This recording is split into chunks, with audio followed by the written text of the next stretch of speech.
I would like to start by a word that you said on your speech yesterday, that you urged us to make our efforts known to the UN ambassador. Am I saying it correctly? Not exactly. Not exactly. To the special rapporteurs of the United Nations Human Rights Council, the special procedures of the Office of the High Commissioner for Human Rights has, for instance, a new function, the rapporteur on the right to truth, justice, and reparation. And the current mandate holder is my colleague, Professor Fabian Salvioli from Argentina. I know him well. He used to be the president of the Human Rights Committee. I used to be the secretary of the Human Rights Committee when I was still a staffer. Now I am retired from the United Nations. In any event, he has an open heart and an open mind. So given the information that he needs, he can actually function on that information.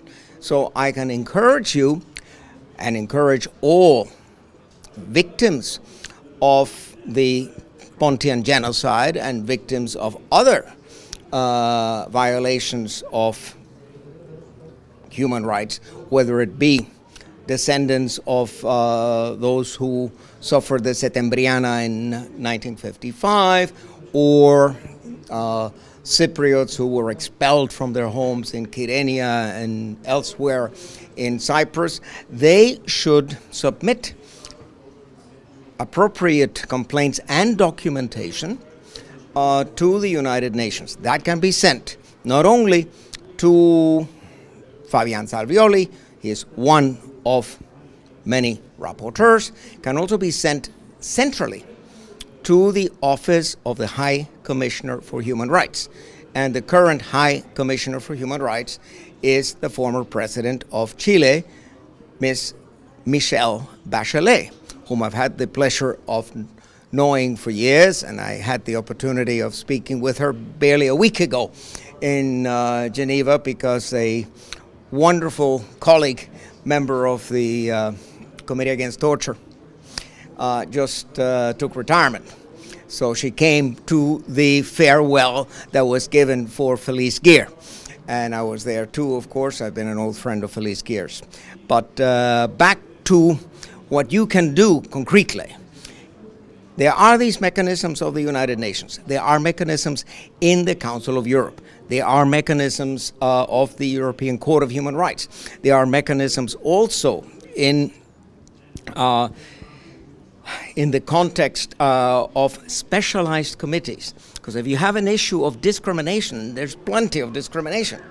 There's the Committee on the Elimination of Discrimination, the so-called CERD. That is a committee that can also take individual complaints.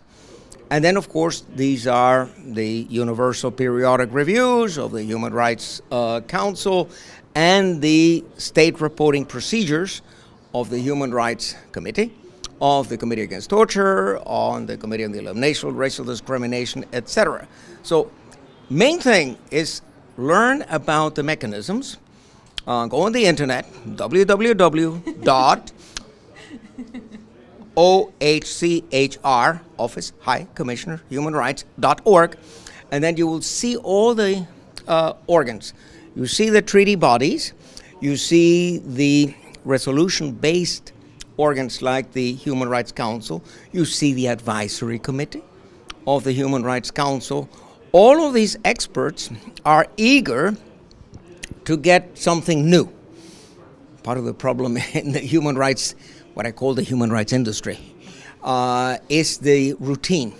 You know, you're always getting the same thing. Yeah, you're always getting the same sort of thing. And it is important to realize that violations of human rights are really across the board. And they're not limited to, shall we say, the topics, whether it be the death penalty or arbitrary detention. There are many other issues that deserve our attention, and especially the victims. I always tell the victims, silence is the worst thing you can do. I mean, it is important for you to articulate your claims, you'll be surprised there'll be someone listening. And as I said, I am listening, and this conference, I think, has the potential to bring this into the open and make it more visible. And for that, I congratulate you.